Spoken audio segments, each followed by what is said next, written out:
Estamos no ar, senhores. Boa tarde a todos os espectadores da Auditoria Cidadã, um programa da Rede Mundial News. O programa que é apresentado pela Helena Reis, que ela é apresentadora e produtora do programa. Eu me chamo Leon Aires, que participo muitas vezes do programa junto com ela. Hoje a gente tem também a participação do Beto Almeida, jornalista, e o nosso entrevistado de hoje é o advogado, jornalista, urbanista, deputado estadual, prefeito de Curitiba, governador do Paraná, senador da República, Roberto Requião. Seja bem-vindo ao nosso programa. Obrigado. Helena, por favor. Olha, é uma satisfação recebê-los aqui, né, Beto, meu amigo de velha data, e o senador Requião. Eu costumo dizer que ele é um nome emblemático. É aquela figura que, quando vem ao Rio de Janeiro, vai bombar. O lugar que ele vai se apresentar, não tenho dúvida que vai estar um turbilhão de pessoas querendo vê-lo e ouvi-lo. E por que isso? Não é rasgação de seda, não, hein, senador? Mas eu até coloquei no release que o senhor soma não só força, como coragem, lucidez, visão histórica e também um olhar perspicaz, né, do momento político, não só aqui no Brasil, mas porque tem uma visão também do todo, uma visão global, e, consequentemente, sabe o que está acontecendo lá fora, porque nós não somos uma ilha. E o Brasil, que fica olhando, às vezes, muito para o seu umbigo, não sabe nem se defender, não sabe, às vezes, onde está o inimigo. E o inimigo pode estar à sua porta, ou até aqui dentro. Então, eu acho que, hoje, para mim, o papel paradigmático que assume o senador, para mim vai ser sempre senador, Roberto Requião, é muito importante ouvi-lo e saber o que ele está pensando. E eu não gosto muito de falar em liderança carismática, mas ele é uma liderança carismática, e a gente não pode perder de vista esse aspecto.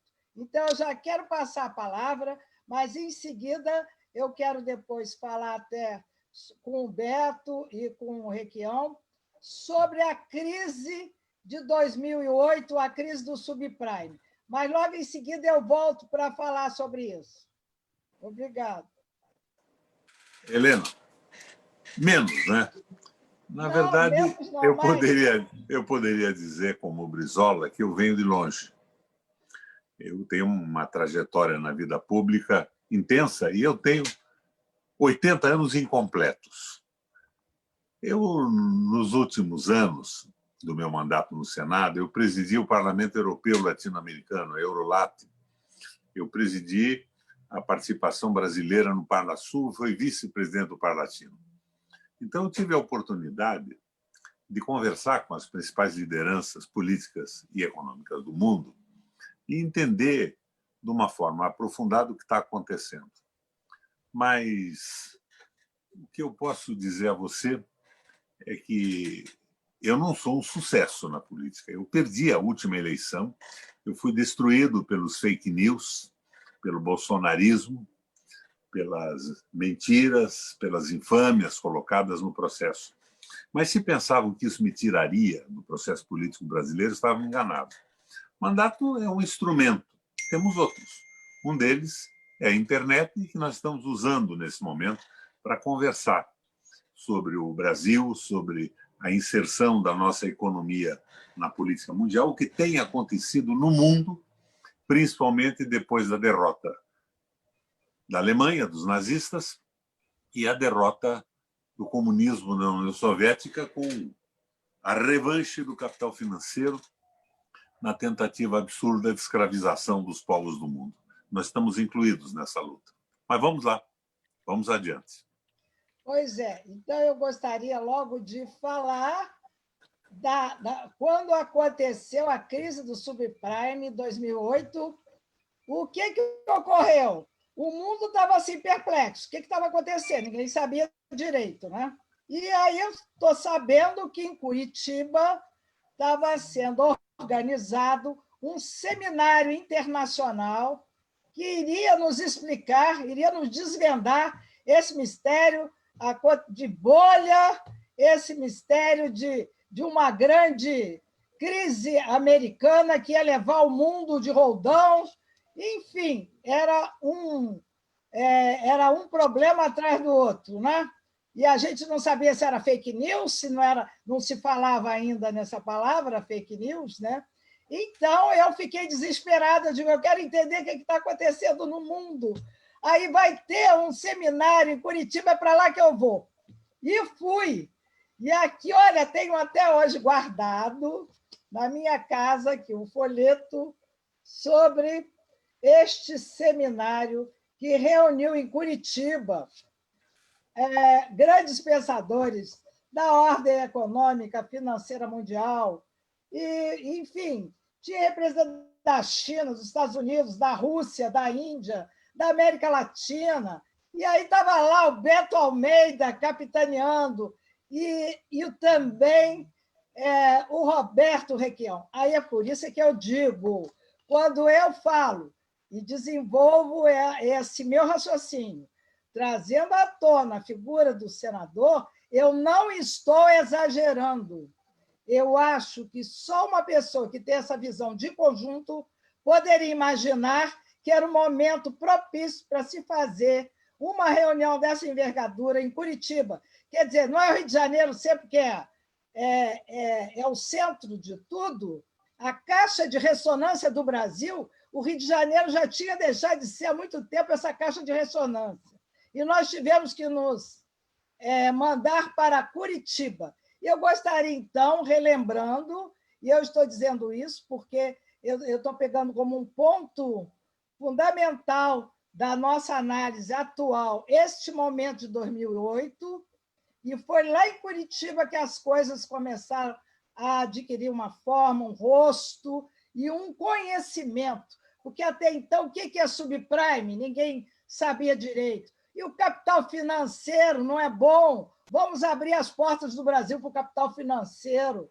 Enfim, será que nós tínhamos noção de quão reféns nós seríamos desse capital financeiro? Ignorávamos completamente. Foi a partir desse momento que as coisas começaram a ficar claras. Com a palavra, o senador e depois o Beto, que é uma figura também importantíssima nesse momento. Helena, a inspiração desse encontro em Curitiba foi do meu velho amigo Carlos Lessa, economista importantíssimo no Brasil e falecido recentemente. Nós trouxemos para cá os principais economistas, sociólogos, especialistas em geopolítica do mundo, da Rússia, dos Estados Unidos, da França, da Inglaterra. Trouxemos todos para esse debate. E esse debate se deu a respeito daquela crise e o que o Brasil podia fazer. Posteriormente, aqui no Brasil, nós saímos da crise com a intervenção dos bancos públicos, dinheiro na economia, que foi o que o governo do Lula providenciou naquele momento.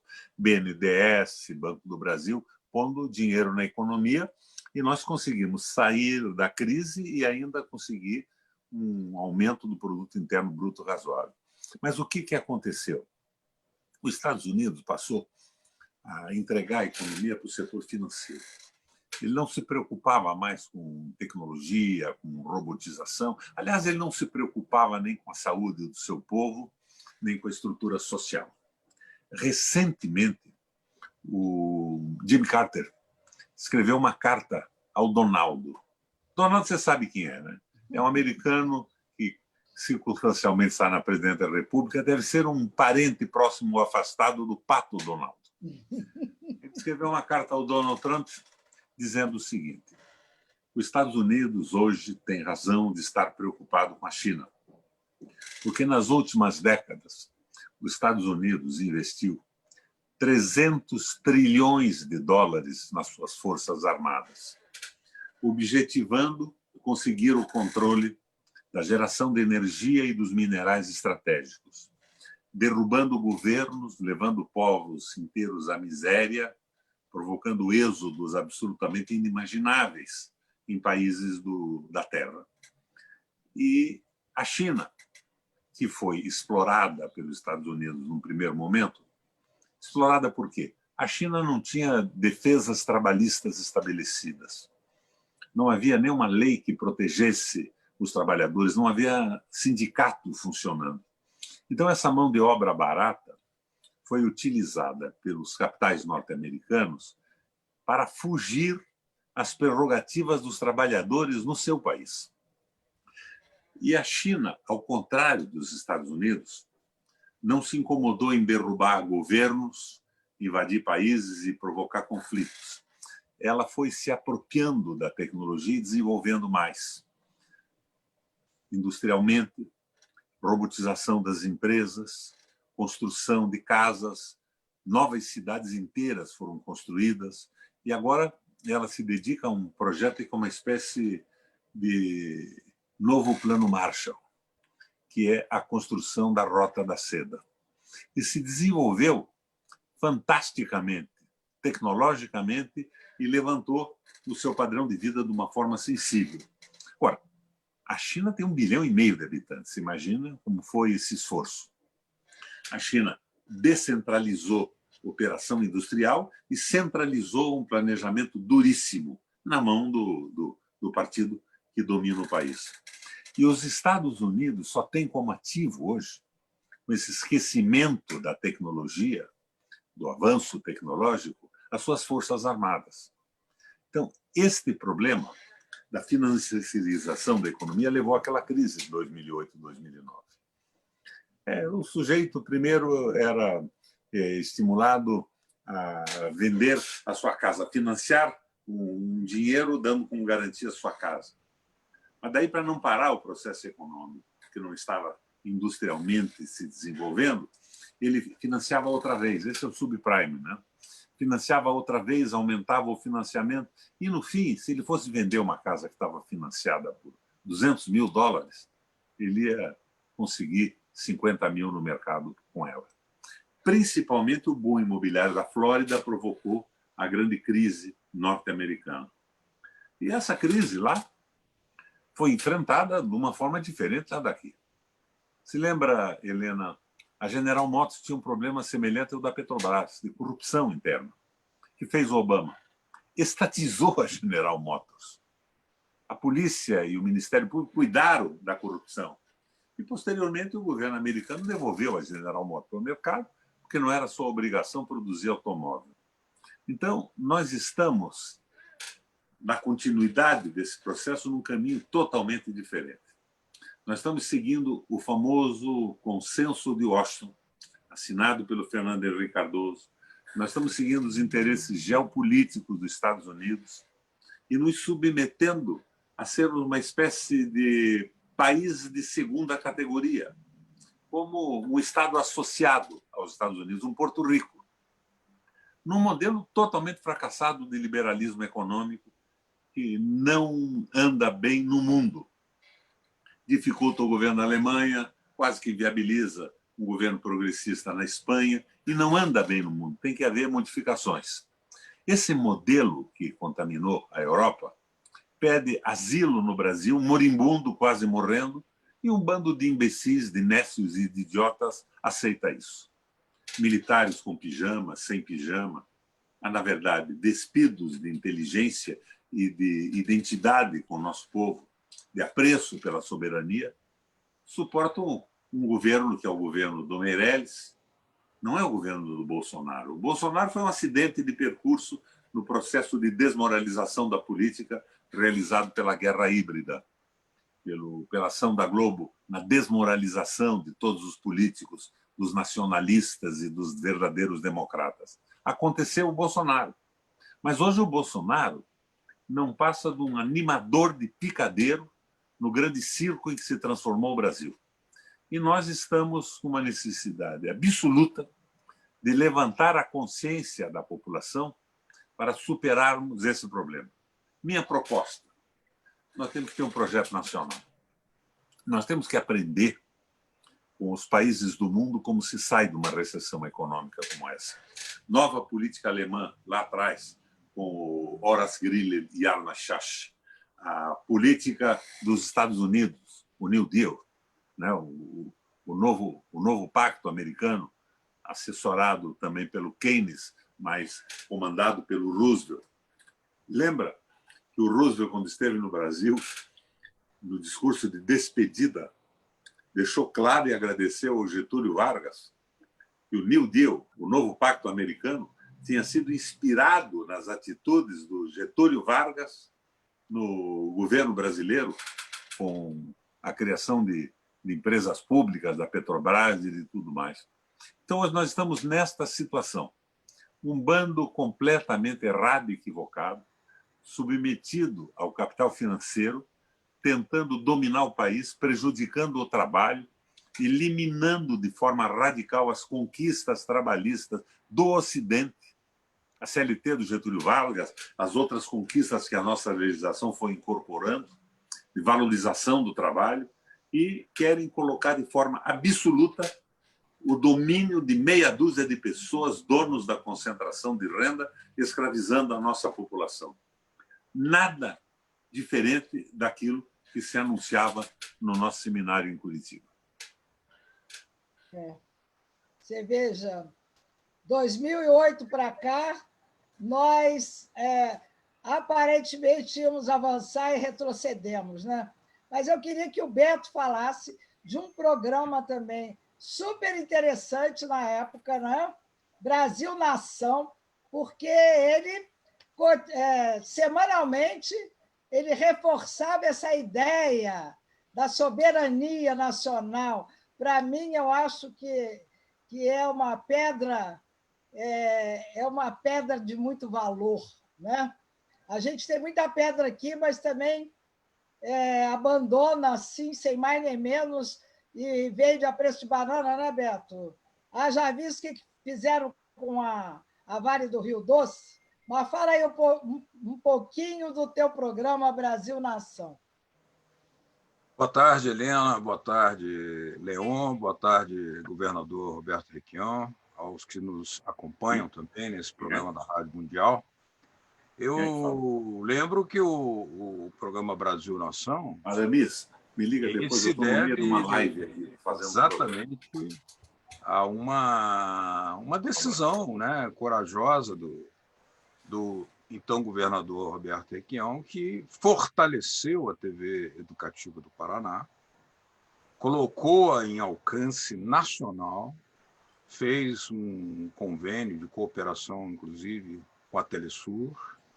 O programa, então, ele era inspirado nessa ideia, a força que o senador está aí, mais uma vez, falando dela. O Brasil tem que ser uma nação, o Brasil não é um mercado. O Brasil não é um mercado. A ideia foi dele, se deve a ele. Ele que garantiu. Tanto é que, uma vez, nós fizemos lá um programa sobre a Rede da Legalidade e tinha um jornalista que tinha participado junto com o Brizola na Rede da Legalidade, ficou muito assustado, dizendo assim, mas como é que vocês vão fazer um programa falando de tudo isso aqui? Quem é que te garante para você fazer? Quem é que dá sustentação para você? Eu falei, mas o programa é da TV Educativa e o governador é o Roberto Requião. Ele está em sintonia com essas ideias de soberania da pátria, que estavam lá no Brizola, na Rede da Legalidade, em 1961. Então, quer dizer, não é surpresa nenhuma. Nós precisamos retomar o programa Brasil Nação. Mas eu queria lembrar um grande participante do Brasil Nação para fazer a pergunta ao governador. O saudoso professor Bautista Vidal denunciava, naquela sua monumental ira santa, baiana e espanhola, galega, o papel moeda, papel pintado norte-americano, que fez esse estrago todo no mundo, que inverteu e subverteu o processo produtivo, trocando tudo por papel pintado e por uma economia senil, como previa Karl Marx nos últimos escritos do Manifesto do Capital. A economia deixava de ser produtiva para ser uma economia produtora de não mercadorias, só a indústria da guerra que vai. E o professor Bautista Vidal, e aí vai a pergunta para o governador, ele mostrava que o Brasil tinha tudo, não devia nada a nenhum desses grandes países para ter, inclusive, soberania monetária. Porque aqui tem nióbio, tem terra, tem população, tem biodiversidade, tem petróleo. Tem inteligência. Tem inteligência. Só que aí veio o seguinte, há uma reação no mundo, e essa é a pergunta, governador, de aposentar o dólar. Então, hoje, a China, a Rússia, o Irã estão fazendo operações em grande volume, sem a presença do dólar, e isso provoca um estremecimento nos Estados Unidos, porque não pode dar uma resposta global aos 3 países juntos. E agora eu soube ontem que 43% das reservas monetárias da Argentina estão depositadas em yuan, moeda china. Abre-se uma nova perspectiva de aposentadoria do dólar, tal como nos lembrava, na sua indignação santa, Bautista Vidal, seu grande amigo também. Beto, não me entusiasma muito essa notícia que você dá. Eu acho que a escravização do mundo ao dólar, que é garantido nos Estados Unidos, já não mais pela ciência, pela tecnologia, pela produção, porque a China e a Rússia competem, a Rússia compete militarmente, inclusive, não é absolutamente interessante para um país como o nosso. Nós temos que ter um projeto próprio. O Brasil tem que aprender com a saída da recessão da Alemanha, com a saída da recessão dos Estados Unidos, tem que aprender muito com o modelo chinês, mas nós somos um país grande demais para estarmos subordinados a conflitos econômicos pelo domínio do comércio no mundo. Nós, em 1980, tínhamos uma produção industrial superior à dos tigres asiáticos, lembra? Tailândia, Malásia, Coreia do Sul e China. Hoje nós não produzimos 10% do que eles produzem. Nós estávamos mergulhados na Guerra Fria e isso causou esse desastre no crescimento industrial do Brasil. Nós temos uma economia diversificada, um povo inteligente e nós temos que ter um projeto nacional. Agora, é evidente que esse domínio do dólar exemplarmente foi quebrado na recuperação da Alemanha. Quando o Hjalmar Schacht passou a conduzir a economia, ele tinha, como nós temos a famosa dívida pública que nunca foi auditada, a Fatorelli reclamando isso todo dia e eu gritando por 8 anos ou 16 anos na tribuna do Senado, nós não sabemos se é verdadeira, com juros controlados e aumentados pelos bancos que mandam no Banco Central, nós podíamos fazer qualquer coisa como esses países fizeram para sair da crise. A Alemanha não tinha dívida auditada, ela tinha os compromissos do Tratado de Versalhes, que evitavam que qualquer possibilidade de crescimento industrial acontecesse em seu território. O Schacht assume o comando da economia, liberal, e deixa de ser liberal para ser alemão, logo que assume a condução da economia da Alemanha. Primeira medida dele, ele acaba com a história do dólar, moeda única que sacrificava, porque a Alemanha não tinha moeda conversível. Então ele cria um escambo.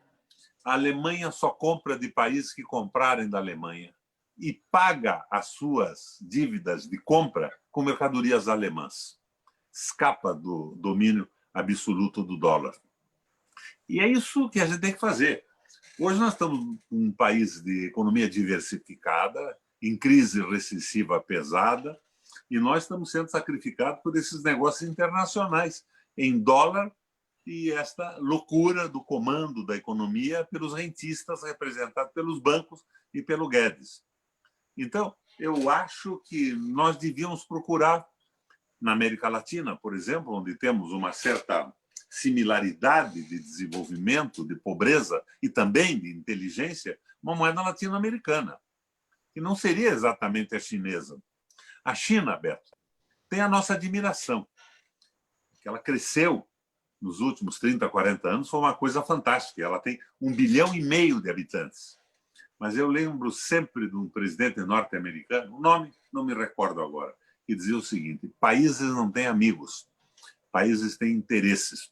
Eu vejo a China no Brasil entrando nesse jogo das privatizações, comprando usinas hidrelétricas. E numa reunião que eu tive com o embaixador da China, em Brasília, num jantar, promovido pela senadora Cátia Abreu, o embaixador mostra um interesse enorme de investir no Brasil. Mas no que, embaixador? Terras no Nordeste para plantar cana, porque eles queriam diminuir o uso do petróleo como combustível, introduzindo álcool. Então, o interesse deles vem na frente, o nosso tem que estar na frente de tudo isso. Então, é claro que acho que há uma pancada no domínio americano da moeda de conversibilidade no mundo, a atitude argentina hoje, mas a Argentina, de certa forma, está se tornando numa sócia inevitável da economia chinesa. Não sei se isso seria bom para um projeto nosso. Eu sou mais pelo Brasil. Um projeto de desenvolvimento brasileiro, valorização da nossa cultura, da nossa gente, do nosso crescimento industrial, da nossa soberania, do trabalho, do emprego, dos salários decentes. Não me entusiasmam essas jogadas, porque a mim parece que se nós saímos da Guerra Fria, não vejo vantagem alguma de entrarmos com adesão absoluta a blocos econômicos nessa guerra econômica que se trava hoje. Queria o Brasil independente, respeitando a China, respeitando a União Soviética, respeitando os Estados Unidos, mas não subordinado de forma alguma aos interesses estratégicos de países que têm, porque isso é absolutamente necessário, o interesse principal pela sua própria economia e pela situação do seu povo. Países não têm amigos, têm interesses. Ô, senador, uma perguntinha, se não há mal que pergunte. Nesse projeto nacional, como entrariam os economistas, os nossos economistas? Quem vocês chamariam para ajudar a articular esse grande projeto de desenvolvimento nacional? Você fala em economista, eu vejo que, na verdade, o Brasil está sendo controlado por mandaletes do capital financeiro. São financistas, não são economistas.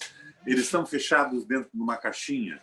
Eles não conseguem criativamente quebrar o bloqueio. Eles querem jogar o jogo da estrutura bancária e não saem disso como se isso fosse um dogma sagrado de uma religião fundamentalista. Não temos economistas. E, no momento, Ciro Gomes, eu diria que temos uns merdinhas. Queria fazer uma pergunta. Ei, ô Eleon, quer fazer alguma pergunta em relação a essa dos economistas? Eu queria fazer uma pergunta no seguinte sentido. Na Alemanha pré-nazista, existia uma pulverização muito grande dos partidos social-democratas, socialistas, e eles não tiveram unidade suficiente para poder enfrentar um inimigo que, naquela época, era pequeno, os nazistas nem eram tão grandes assim, mas acabaram não tendo a capacidade nem maturidade de formar uma frente ou algo parecido para poder evitar que um acontecimento como aquele acabasse surgindo. Todas as frentes têm finalidades diferentes, nem todas as frentes têm o mesmo objetivo. A pergunta para o senador é o seguinte: nós estamos num momento onde houve uma certa pulverização ou fracionamento de algumas forças que disputaram na última eleição e permitiram que um candidato que era mais fraco ascendesse à presidência. Então, temos por aí agora um enfrentamento, temos eleições e todos os enfrentamentos políticos naturais que a conjuntura nos impõe, em que muitos estão, vamos dizer assim, discutindo a formação de uma frente. Seria possível criar uma frente para fazer um enfrentamento político? Que tipo de frente seria... que tipo de frente política, ou que programa mínimo se poderia compor para poder fazer uma frente, para evitar que caiamos no fascismo, no nazismo ou algo parecido? Por favor, senador. Leon, o governo do PT foi uma frente. Eu classifico o governo do PT como uma social-democracia tupiniquim, com benefícios aos marginalizados e aos trabalhadores em função da identidade do Lula e de petistas históricos com a população brasileira. Mas um acordo com o capital financeiro, que teve lucros inimagináveis, dignos de constarem do Guinness, lucros fantásticos durante esse período. Foi uma frente. E esta frente, no momento do impeachment da Dilma, mostrou para que ela servia. 5 ministros da Dilma, que eram senadores, abandonaram o ministério e foram para o Senado. Votaram a favor do impeachment da Dilma, a favor das propostas liberais. Uma frente, Leon, se caracteriza por se opor a alguma coisa. A frente não é propositiva do ponto de vista programático, econômico e social. A frente, no Brasil, que eu conheço, e você também, os seus cabelos brancos devem ter participado dela, era a frente do MDB. MDB. Era uma frente contra a ditadura. Todo mundo sabia por que participava da frente. Uns por um motivo, outros por outro motivo. Essa frente somou a opinião pública do Brasil. Agora, a frente difere de um partido porque o partido tem propostas para o município, para o Estado e para a nação, para a economia, para a administração pública, para a organização social, para a inserção do país no concerto das nações. Agora, o que eu vejo que ocorre agora é que, para montar uma frente que derrotasse esse projeto liberal, Ponte para o Futuro, essa coisa toda, nós tínhamos que ter um programa mínimo, um programa nacional e democrático, um programa que despertasse a esperança da população na viabilização de uma vida razoável derivada do seu próprio trabalho. Isso não existe mais. E os partidos que estão disputando, ou pretendendo disputar com os bolsonaristas a eleição presidencial, estão lançando candidatos de uma forma vaidosa. Eles estão pensando no ingresso dos seus quadros no poder. Eles estão brigando um com os outros. Aqui no Paraná, a gente chama, nós ainda temos aqui na região do Guarapuava, bugio, macacos e bugios. O coletivo de bugio é uma capela. E uma das características da capela é que, quando eles brigam entre si, eles arremessam uns nos outros as próprias fezes. Eu estou vendo isso. E eu estou vendo uma tendência de adesão ao liberalismo econômico dos candidatos à presidência da República. Eu lembro do Haddad mudando o seu programa eleitoral e dizendo que ele era a favor do Banco Central independente na mão dos banqueiros. Bom, isso é o fim do mundo. O Banco Central independente não precisa nem eleição, entregou tudo para o capital financeiro. Eu vejo algumas posições, e com posições boas. É um sujeito que não é corrupto de forma alguma, mas ele tem uma educação econômica na USP que o levou ao pensamento liberal. Ele está dentro da caixinha, ele não sai da caixinha, ele está compartimentado. Mas a mesma coisa com todos os outros. Eu vejo o Flávio Dino propondo o quê? Propondo uma aliança com o Bolsonaro para combater o desemprego e o coronavírus. Não é uma aliança que está propondo. É uma sugestão do marqueteiro que antecipa a falência do liberalismo econômico no Brasil, que não é do Bolsonaro, é do Guedes, mais as besteiras do Bolsonaro, e que diz a ele: faça parecer, Dino, que você não é contra o Bolsonaro, você não se opõe aos eleitores que com esperança votaram nele, mas que você tentou ajudar. Você pode ser o herdeiro desse eleitorado que foi contra o PT. O Ciro batendo no PT, querendo herdar o ódio ao PT que elegeu o Bolsonaro. Nós não temos um projeto, e deveríamos ter um projeto simples e sustentável. Um projeto que não fosse marcado por essa visão covarde da aliança ampla, do sujeito que não tem coragem de avançar e quer ceder ao liberalismo econômico para ter apoio da Globo, do mercado financeiro. que não fosse temerário demais, porque vem uma crise aí pesadíssima. Aqui no Paraná, eu já soube de assaltos a caminhões frigoríficos para o pessoal roubar um frango e poder comer em casa. É a crise anterior a esse período do Lula, anterior à organização do MST, em que a população marginalizada, precarizada, assaltava armazéns e mercados para comer. Assaltava a fazenda para poder arranjar alimentos, matando vacas, porcos e animais de pequeno porte. Está voltando isso. Bom, o que a social-democracia tupiniquim do Lula fez? O MST organizou essa gente. A organização transforma esse desvario violento numa reivindicação organizada e negocia com o Estado, com o município, com a União e consegue transformar a violência em alguns benefícios conseguidos. O Lula aumentou o salário mínimo, o trabalhador passou a comer 3 vezes por dia. E tudo isso com o crescimento da China e as compras que nos levantaram a economia. Mas isso tudo está acabando com o liberalismo econômico. De janeiro a março desse ano, nós já tínhamos caído 1,5% do PIB e não tinha Covid. Não tinha Covírus.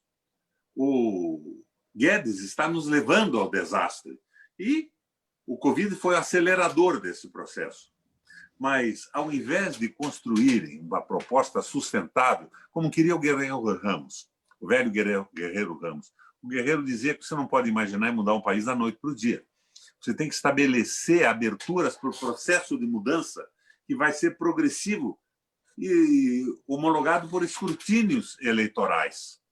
Porque, senão, você pode avançar insustentavelmente e não se mantém no processo, pela direita ou pela esquerda. As loucuras não ajudam o crescimento e o processo civilizatório dos países.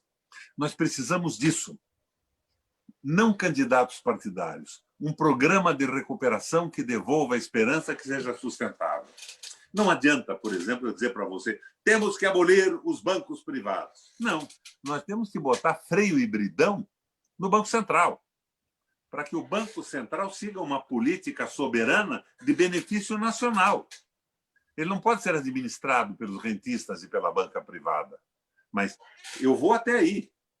Eu acho que os bancos privados devem continuar funcionando, porque se nós acabássemos com eles da noite para o dia, nós acabávamos com a economia do Brasil e não tinha espaço de recuperação. Então, este programa tem que ser elaborado. E temos que ter um candidato a presidente da República, que seja quem estiver melhor, se comunicar melhor, conseguir carismaticamente convencer uma parte da população. Mas o compromisso tem que ser com esse programa de transição. É um programa de transição no espaço democrático para o fim da injustiça social do país. Fortemente, mas progressivamente. E nós estamos vendo as vaidades de cada um jogarem no mercado eleitoral bobagens monumentais. Acabam aderindo à direita e ao liberalismo econômico, como fez a social-democracia tupiniquim do Lula. Quem vem me falar em esquerda com o Meirelles, presidente da República, o Joaquim Levy, eu joguei duro contra o impeachment da Dilma, porque eu sabia o que era a ponte para o futuro. Quem foi que redigiu a ponte para o futuro? Marcos Lisboa, presidente do ISPER, referência do Haddad, provavelmente seria o ministro da Fazenda do Haddad. Qual é a diferença da ponte para o futuro, das atitudes econômicas do Joaquim e do Meirelles ou do Guedes? Então, veja, não é frente ampla desta forma. A frente ampla tem que ter objetivos claros. Eu sou de uma frente ampla contra a ditadura, tudo bem, mas você é contra o domínio do capital financeiro? Você é a favor do referendo revogatório para acabar com a entrega do Brasil por governos que não foram autorizados a isso, o fim das estatais estratégicas? E veja, Leon, eu não estou dizendo a você que nós temos algumas estatais que nem deviam ter sido mantidas e criadas, mas tem as que são estratégicas, absolutamente necessárias para o desenvolvimento do país. A Petrobras tem que ser estatal, o Banco do Brasil tem que estar na mão do Estado, a Caixa Econômica é indispensável, mas tem empresas públicas que são absolutamente desnecessárias.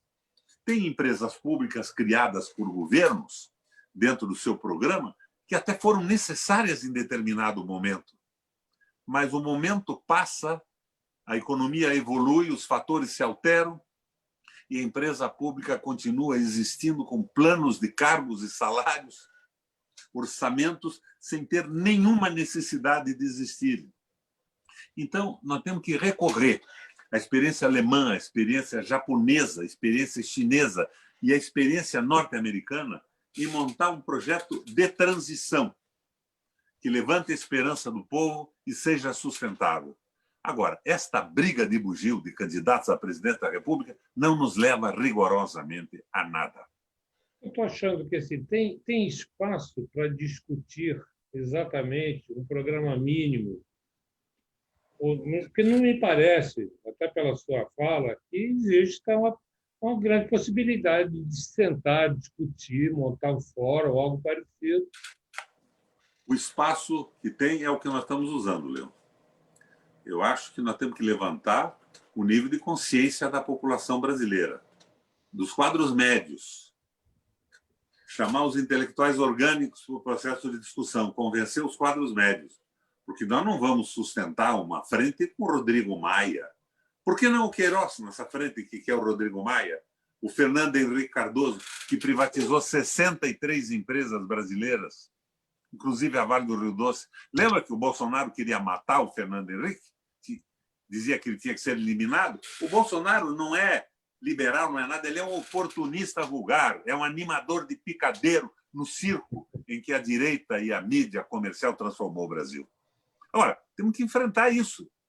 Eu não consigo entender. Outro dia, eu estava num debate interessante com o pessoal lá de Pernambuco, e os caras entram dizendo que eu estou filiado ao PMDB, eu não tenho direito de fazer uma crítica à social-democracia tupiniquim do PT. Eu, num momento Ciro Gomes de indignação, mandei o a puta que pariu. Eu perdi o meu mandato defendendo o governo da Dilma, porque eu sabia que era muito mais interessante a gente pressionar, civilizar o governo do que aceitar ponto para o futuro. Mas eu não esqueci, não sou surdo nem cego, para não ter constatado que o Meirelles era a mesma coisa, numa velocidade menor. A diferença do Meirelles e do Guedes é a mesma diferença entre o Rubinho Barrichello e o Fangio. Correm na mesma pista com velocidades diferentes. Então, nós temos que tentar montar esse projeto. Senão, nós vamos para a crise. Eu acho que a crise bem pesada, nós vamos ter aí uma queda do PIB de 9 a 11% até o fim do ano. E nós podemos ter um governo de extrema-direita, como o Hitler montou em cima da crise alemã, ou podemos ter um governo de esquerda, nenhum dos dois sustentável por muito tempo, e os dois interrompendo o processo civilizatório brasileiro. Agora, eu te pergunto, qual é a tua posição? Eu estou na esquerda, Leon. Eu sou geneticamente de esquerda. O meu trisavô foi o lugar-tenente do Frei Caneca na Revolução da Confederação do Equador. O meu bisavô fundou o primeiro partido socialista operário do Brasil no dia seguinte à proclamação da República. Meu pai e meus avós foram militantes das causas populares. A vida deles foi dedicada praticamente a isso. Mas isso não significa que a gente não tenha entendido que os exageros, as ilusões utópicas podem desmontar se elas não tiverem consistência popular. E nós temos a oportunidade de verificar o que foi que demoliu, por exemplo, a proposta comunista soviética. Ela não caiu por ser boa, ela caiu por ser errada, com a glasnost, que é o degelo, e a perestroika, que é a reconstrução. A mesma coisa aconteceu com a Alemanha. Agora, cresceu como? Fundamentalmente, investimento público. Empresas públicas importantes no momento que uma empresa privada não vai investir porque não tem mercado de consumo, nem para serviços, nem para bens econômicos produzidos. Esse é papel do Estado. Insistem na liberalização, eles são doentes mentais. Eu não gostaria de ver o Guedes preso, eu gostaria de ver no hospício em tratamento, para ver se melhora aquela cabeça corrompida. Agora, o Bolsonaro é o estrião, é o animador de picadeiro. E, de repente, nós vemos o que não estamos fazendo aqui, blogs importantíssimos discutirem quem pagou o cabeleireiro da mulher do Bolsonaro, da atual e da antiga. Minha gente, isto é problema para a polícia e para o Ministério Público, não é para os que querem a mudança política do Brasil, o crescimento econômico. Nós estamos perdendo tempo com isso. Estamos, Beto, como eu dizia no passado, nos divertindo, do italiano divertere, que significa desviar do que importa. Briga de bugio? Não. Obrigado, senador. Olha só, nessa nova concertação, seria uma concertação? Não sei se o termo caberia, mas, de qualquer modo, esse federalismo, eu acho que teria que ser revisto, esse federalismo brasileiro, porque os estados, o senhor que já foi governador do estado do Paraná, e a gente aqui no Rio de Janeiro, discute as questões do estado do Rio de Janeiro, como o estado do Rio de Janeiro, sabe, com várias questões, por exemplo, consequência da Lei Candir, que eu queria que depois o senhor adentrasse um pouco essa questão da Lei Candir, que eu sei que também é uma pauta sua. Então, eu fui o único voto contra a Lei Candir no Senado da República. E depois único. Não tem nada. Mas e aí? Ficou por isso mesmo? Ficou por isso mesmo. É o interesse dos exportadores, dos importadores, das trades contra o Brasil. É um verdadeiro absurdo isso. A Lei Candir derrubou a Cristina na Argentina. Quando ela quis taxar a exportação de produtos in natura que não fossem industrializados na Argentina para melhorar o nível de industrialização do país, empatou no Senado. Você sabe quem foi que desempatou? Na Argentina, o vice-presidente da República é automaticamente o presidente do Senado. Foi o voto de Minerva do vice-presidente da Argentina. Você vê, são coisas absolutamente inimagináveis. E o caos atropelou a Argentina dessa forma. Agora, a utilização de uma parceria com a China nesse momento em que os Estados Unidos, que é o fim do país, que é a submissão absoluta, não é desinteressante se ela for estratégica. Mas ela não pode ser definitiva, porque daí os chineses vão querer utilizar a Argentina para resolver o seu problema interno. E cá entre nós temos a obrigação de ajudar a China a resolver o problema interno, porque são 1,5 bilhão de habitantes humanos como nós que têm uma necessidade, mas não nos subordinarmos à política deles, em detrimento da nossa população. É isso que a gente precisa entender. Na época da última guerra, o Getúlio se aproveitou do conflito e montou a indústria siderúrgica nacional e outras vantagens interessantes. Mas eu não esqueço que, no começo, o próprio Getúlio Vargas estava bem inclinado a participar da política do eixo. E diga a mulher do Luiz Carlos Prestes, a Olga, que foi devolvida para a Alemanha para morrer num campo de concentração, com o apoio do Getúlio e do Supremo Tribunal Federal, que parece que não mudou muito de lá para cá, em termos de fidelidade a um projeto nacional.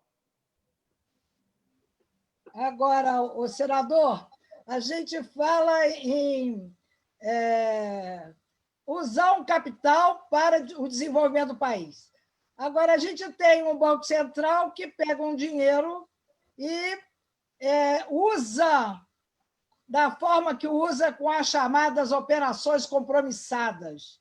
Então, nenhum banco tem interesse em financiar alguma coisa que seja o desenvolvimento do país, porque eles estão lá muito tranquilos, ganhando sem correr risco. Eu queria que o senhor falasse... E não querem nem que a gente emita moeda, porque eles querem título.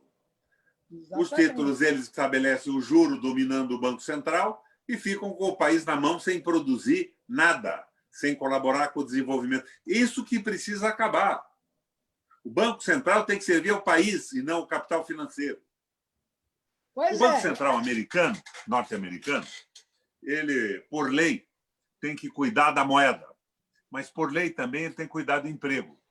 O Lindenberg Faria apresentou um projeto no Senado, na época que eu estava lá, recente época, que o Banco Central brasileiro teria que cuidar da estabilidade da moeda e do emprego. Você sabe que nós não conseguimos aprovar isso, porque o interesse rentista dominava o Senado da República. Hoje eu nem falo, que aquilo é um restolho de Senado. Com pessoas respeitáveis. Minoria absoluta. Mas é um restolho político. Então, é isso que a gente tem que bater. Agora, frente ampla, sim. Se for a favor do Brasil e não for a serviço do capital financeiro. O capital financeiro pode ajudar o crescimento do país. Nós podíamos dirigir esse capital todo da dívida pública para a produção, como fez o Schacht na Alemanha. Ele, da noite para o dia, Helena, reduziu os juros de financiamento da dívida pública quase a zero. Daí os alemães disseram, meu Deus, o marco não é conversível, as nossas poupanças vão virar pó. Ele disse, não. Nós temos um acordo com as principais empresas alemãs de recuperação da estrutura, principalmente empresas do setor metal mecânico, usinas hidrelétricas, o setor metalúrgico, as autobans, as estradas, estava aquele pessoal construindo isso. Se o dinheiro de vocês entrar nestas empresas, o Estado dá uma garantia que é a MEFO. Por causa do setor metal mecânico, esse nome, vocês terão uma rentabilidade mínima de 4%, 4,5% ao ano. O dinheiro todo foi para lá, porque não adiantava aplicar na mão do Banco Central no financiamento da dívida pública. E reconstruíram a Alemanha, acabaram com o desemprego e deram a condição para um tarado, um maluco, um idiota como Hitler reorganizar o Estado nazista e essa guerra maluca que nós sofremos no mundo. Ora, veja, tem saída. O Estado tem que investir a favor da população. Agora, o capital financeiro comandando tudo. Olha, eu estou com o Papa Francisco. Não se pode servir a Deus e a Mamon. E Mamon na Bíblia é uma palavra que em hebraico, Helena, significa dinheiro. Não é nem outro Deus, nem o diabo. Não se pode servir ao dinheiro e à humanidade. A Deus. Nós temos que botar o dinheiro a serviço do processo civilizatório das pessoas. E é isso que está acontecendo. É o capital financeiro mandando no mundo. Globalização, o que é? É a liberdade absoluta de comércio para o capital financeiro. Não é nem o capitalismo industrial, que produz bens, que produz serviço, o capitalismo clássico. Não. É o dinheiro comandando tudo na mão de meia dúzia de pessoas. Não dá. Isso tem que mudar. Agora, quando eu vejo os nossos candidatos a presidente da República fazendo reverências ao Banco Central, à Rede Globo, aos interesses geopolíticos dos Estados Unidos, eu fico decepcionado. O que a gente pode fazer? Pode fazer o que nós estamos fazendo aqui, tentando esclarecer as coisas com os meios que nós temos. Nesse Zoom, né? Zoom, o sistema que nós estamos usando hoje, Zoom, de muito boa qualidade de imagem e de som, e tentando despertar a consciência e formar quadros. Agora, Beto, você que entrou aí agora, veja, porque eu não me apaixono muito por 43% das reservas argentinas na mão da China. Não, a China tem os seus problemas, 1,5 bilhão de habitantes para comer. Eu estou citando o exemplo, governador. É bom, de eventualmente, que, transitoriamente é bom. Veja bem, na Eurásia, o dólar está sendo eliminado. Essa que é a verdade.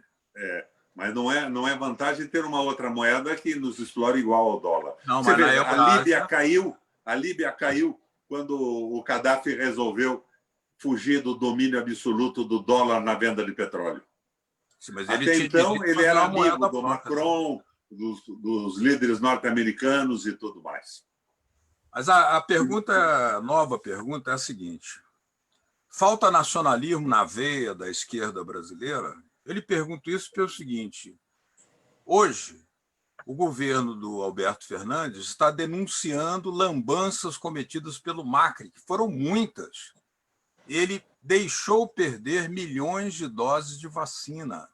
Isso foi descoberto, o ministro da Justiça do Fernandes denunciou o Macri hoje, estão abrindo processo contra ele. Mas aqui, a esquerda perdoou Fernando Henrique Cardoso, não investigou a privatização corrompida da Vale, não investigou a doação das telecomunicações, não investigou absolutamente nada. Por quê? Beto, Porque ele assinou resuma o que o você está Washington. dizendo. A esquerda aderiu ao projeto do Fernando Henrique Cardoso depois que ele assinou o Consenso de Washington. A esquerda aderiu ao liberalismo econômico. E, inclusive, essa adesão, essa frente ampla, evitou a investigação do roubo raiz original do Brasil, com a venda das estatais na época do Fernando Henrique, que foi a CC5 do Banestado e de outros bancos. Por que não deram ao Banco do Brasil e à Caixa Econômica a capacidade de operar CC5 e mandar dinheiro para fora? A tamburetes. O Banestado na mão do Álvaro Dias, aqui, se transformando no grande emissor de dinheiro roubado e mal havido. E outros 3 ou 4 bancos, que eu não me lembro nem o nome, Banco Safra, Banco isso, Banco aquilo. Então, minha gente, aderiu.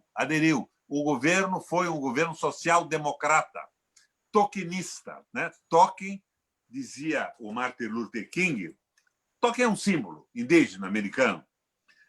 O tokenismo é uma concessão simbólica aos excluídos e aos proletários para apaziguar a alma dos exploradores liberais, ou pelo menos tornar quietos e diminuir a onda de protesto dos espoliados. Esse tokenismo que resolve o problema, dá uma melhorada na vida dos trabalhadores, pode comer 3 vezes. Bom, o Lula marcou na história do Brasil um período e eu acho que esta marca não pode ser esquecida e ela será o alicerce da recuperação do país. Mas deu vantagens incríveis para a banca. Calou a boca diante das internacionalizações das empresas públicas.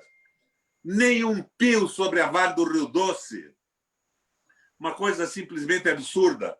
E você lembra ainda que o nosso amigo Carlos Lessa, desobedecendo o ministro da Economia, Meirelles e tudo mais, comprou para o BNDES títulos da Vale do Rio Doce para ela continuar sendo brasileira.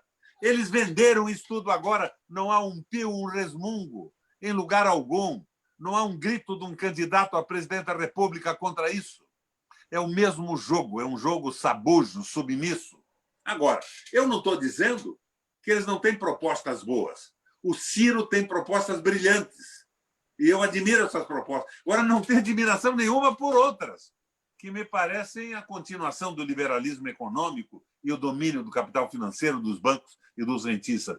Eu queria ver todos eles num projeto simples, a moda do Guerreiro Ramos, a moda aristotélica, ato eficiente, ato meio, que não seja um ato que tenha pecado pela covardia, que é a frente ampla, nem pela temeridade e o exagero, que é a proposta muito avançada e não sustentável.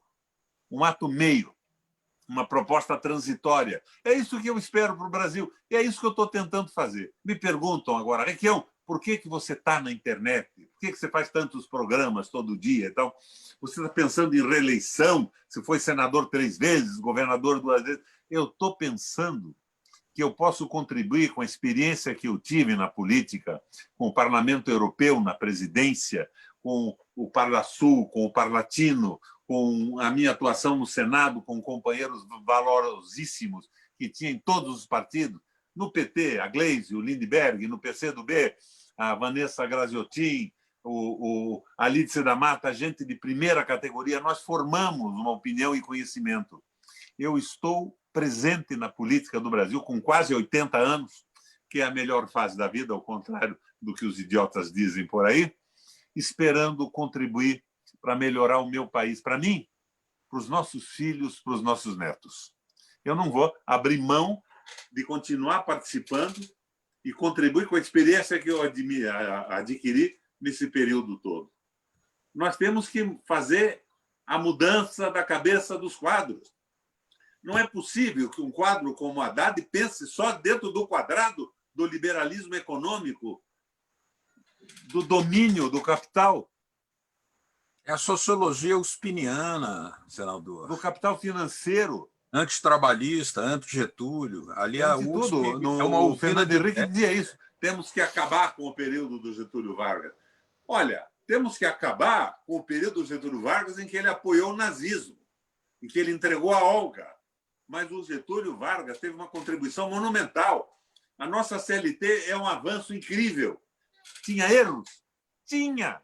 Mas não precisava acabar, precisava ter algumas modificações, porque os fatores da vida estão em constante mutação. É a quinta unidade da dialética, promovida por um sujeito que eu até tenho medo de dizer aqui. Foi um sujeito que é tido como imbecil no mundo inteiro, mas é um cara que deve ser criticado por atitudes e tal, mas que não era um idiota, que era o Stalin. Então, se as coisas estão mudando, a legislação trabalhista tem que mudar, as relações de trabalho mudam. Helena, na Alemanha agora, eles reduziram a carga horária do pessoal ligado à informática e a bancos, contabilidade informatizada, para 30 horas. O Japão fez a mesma coisa. E aqui no Brasil, Helena, estes filhos da puta estão aumentando a carga horária e diminuindo o salário, dizem que para progredir o país, sem nenhum respeito pelo trabalho, pelas pessoas, pela aventura humana de cada um. São filhos da puta. Esse é o meu momento Ciro Gomes. Eu normalmente não uso esses palavrões. Agora até hoje, até hoje, os Estados Unidos não possuem uma legislação trabalhista tão avançada como a CLT, que está sendo demolida aqui. Agora, a pergunta vai no seguinte aspecto. Eu vejo com muita satisfação você citar com frequência, já tivemos uma entrevista há poucos dias atrás, o Guerreiro Ramos. Agora, o Guerreiro Ramos era um grande getulista. O gênio da raça. Grande getulista. E aí entra o seguinte, o senhor cita a Alemanha, o Japão, o New Deal, mas o Getúlio Vargas fez auditoria da dívida, criou um banco público de investimento como é o BNDES, criou a siderurgia, a Petrobras, a Eletrobras, inclusive aí no Paraná. Por isso os meus elogios. Agora, eu não vou... Não. Veja bem, eu acho que o Getúlio Vargas, o Lula como presidente, eles devem ser admirados pela sua identidade com a população, o que fizeram de positivo. Mas eles não se constituem num credo religioso. E se constituíram num credo, eu não sou devoto. Não se Erros e acertos. Vamos louvar os acertos. Agora, os erros, vamos chamar de experiência. Eu não cobro, por exemplo, essa boçalidade de pedir autocrítica do PT. Autocrítica faz o crente para o padre no concessionário esperando o perdão. O que nós temos que fazer é não repetir os erros e chamar os erros de experiência e não repeti-los. Então, temos que aprender com isso, temos que aprender com os russos, com a sua revolução fracassada. Temos que aprender com a Alemanha, que acabou na boçalidade absoluta do Hitler e do nazismo. Temos que aprender com os Estados Unidos, que hoje tem um exército que é o seu principal ativo e está perdendo para a China e para a Rússia na evolução industrial e tecnológica. Temos que aprender onde é que eles erraram, mas aonde é que acertaram. A mesma coisa, a Rússia, a revolução foi um fracasso, mas a tecnologia militar é igual ou superior à norte-americana. Foi um avanço interessantíssimo de um projeto de organização nacional. Agora, temos que ter um projeto para nós, brasileiros. Não me entusiasma repetirmos agora, para o outro lado, o que fizemos na Guerra Fria. Ficamos ao lado dos Estados Unidos e o que impediu o nosso desenvolvimento comercial, industrial, o nosso progresso tecnológico. Não vamos também ficar ao lado nessa disputa que não é mais ideológica, é disputa de mercado, dessa loucura de uma guerra entre a China e a Rússia, e os Estados Unidos esperavam a China com eles, né? Ela foi para o lado da Rússia definitivamente, e termos um projeto para nós. Mas o Brasil já está no trabalhadores, para os nossos nacionais. O Brasil já é membro. Me perdoa se eu não me entusiasmo com a Argentina. Estrategicamente, sim. Taticamente, sim. Estrategicamente, não. Investir a sua poupança na China. Até porque, se investisse no dólar, tomariam dela como tomaram o dinheiro da Venezuela. Agora, senador, eu acho assim, fantástico essa liberdade de pensamento, porque eu acho que o pensamento não pode ser capturado nunca. A gente tem que ter uma capacidade de análise, sim, e de crítica também, né? A gente não pode criticar tudo, mas tem que ver os pontos que realmente foram terríveis e que não devem, erros que não podem, não devem ser repetidos. Mas, olha só, nós temos várias questões para essa unidade, essa união aí entre as forças mais progressistas do Brasil, para a gente levar essa eleição, a próxima que vier aí. E o que eu me preocupo é como essa eleição pode ser também isenta de outras influências que a gente já está vendo que está acontecendo no mundo, já aconteceu aqui uma vez, como aconteceu nos Estados Unidos, como aconteceu em Israel, e com esses algoritmos, e com toda essa parafernália modernosa que está ocorrendo agora, eu queria que eu sei que a sua experiência aí com leituras e tudo, em relação aos engenheiros do caos, por exemplo, que desse o seu parecer e como nós vamos fazer frente a esse problema que eu acho que é de extrema gravidade. Helena, nós vamos entrar numa crise sem precedentes.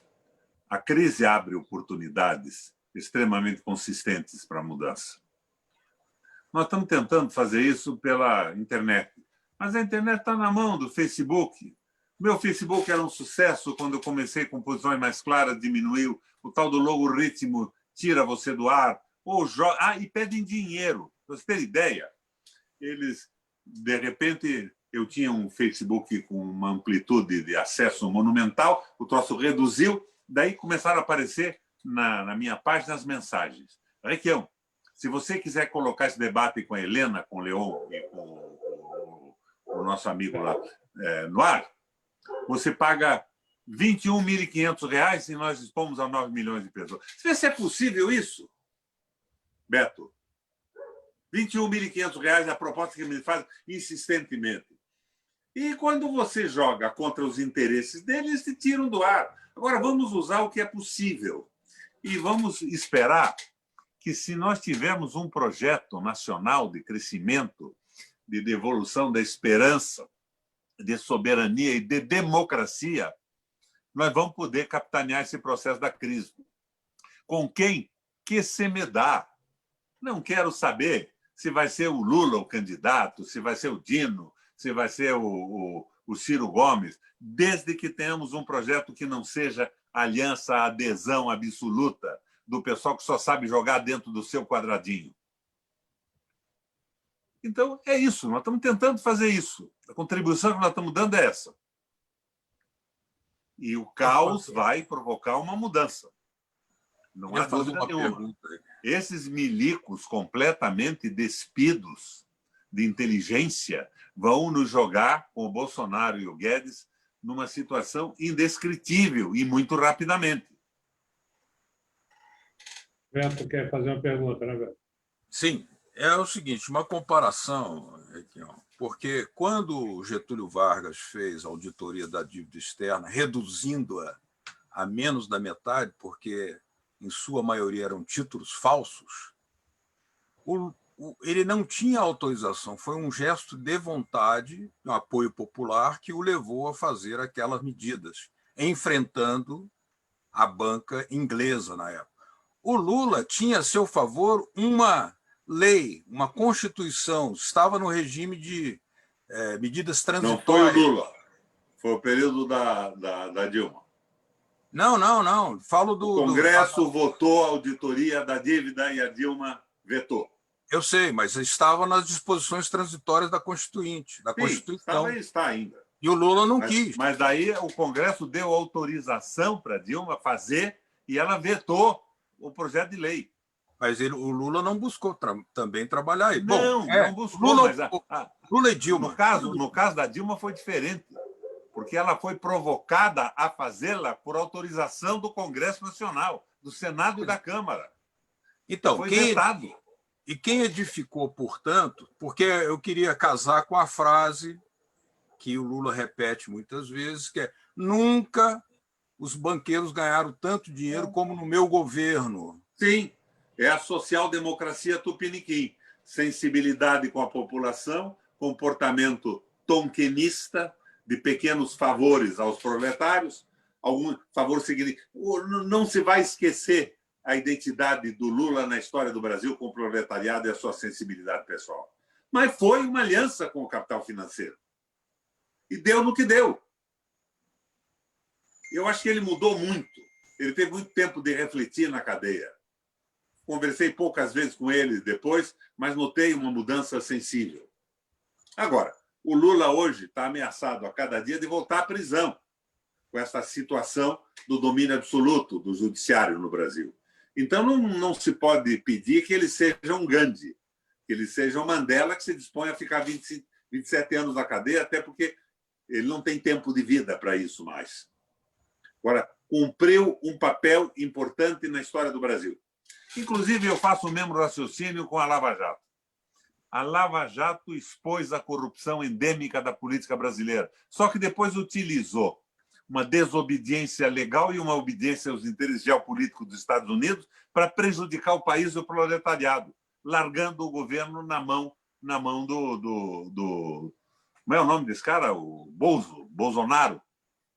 Agora, veja, ainda esta semana, 2 ministros do Supremo anulam a possibilidade do Conselho Nacional do Ministério Público julgar o Deltan Dallagnol em barbaridades que ele cometeu no exercício e na condução da Lava Jato. Então, o Supremo Tribunal continua o mesmo. Nós estamos ferrados. Estamos ferrados na mão dessa gente. Então, tem que vir de baixo para cima uma pressão incrível. E o Congresso Nacional hoje é o Congresso dos não políticos. Uma boa parte de idiotas que diziam: eu não sou político. A outra mulher que cuidava das latrinas das manifestações da direita vira deputada federal. Vem seu casamento apadrinhado pelo Sérgio Moro. Virou uma zona isso. Então, a gente tem que pensar na consciência popular em cima da crise objetiva. Tem um discurso do Lenin, na véspera da Revolução Russa, que ele dizia: que pena que isso tudo não vai acontecer. Uma semana depois, ele estava comandando os sovietes. E para errar para burro. Por quê? Porque não tinham as condições propícias para uma mudança. Muita bobagem, muita utopia. E veio o fracasso com a glasnost e a perestroika. Agora, temos que aprender com eles. Por que eles erraram? Vamos errar de novo? Vamos cometer as mesmas barbaridades? Não. Temos que ter um projeto para o Brasil. Portanto, Beto, me perdoa de não ficar extremamente emocionado e satisfeito com os 43% das poupanças argentinas em yuan. Mas a retirada do dólar da Rússia e Irã não te entusiasma? Estrategicamente interessante. Taticamente interessante. Mas é metade da economia mundial. Metade da economia mundial sem dólar não é importante? Claro. É uma mudança. Mas eu lembro sempre que o embaixador da China me disse que estava muito interessado em comprar terra no Brasil para plantar cana. Isso não dá emprego, não dá desenvolvimento, não dá porra nenhuma. É o interesse deles, legítimo para eles. Do nosso ponto de vista, desinteressante. Agora, nós temos que fazer uma avaliação, porque o senhor está aqui, mas a gente está fazendo uma avaliação dos seus múltiplos governos.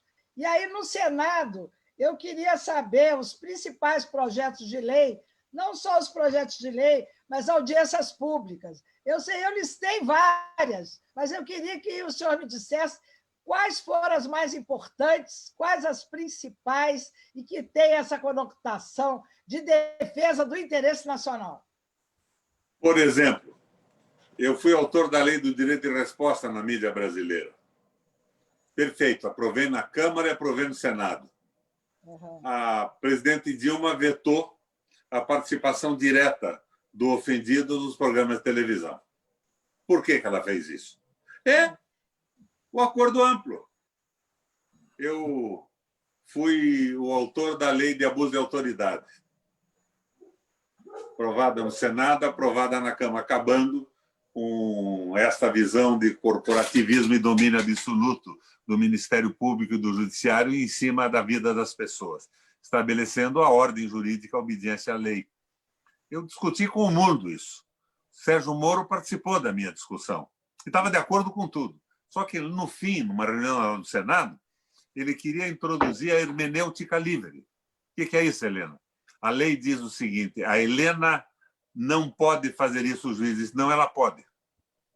A lei diz, é branco, o juiz diz que é preto e não seria punido por isso. É isso que eles querem, indulgência plenária, eles querem conduzir o país conforme a sua formação intelectual, o seu veso ideológico e os interesses que eles representam como classe.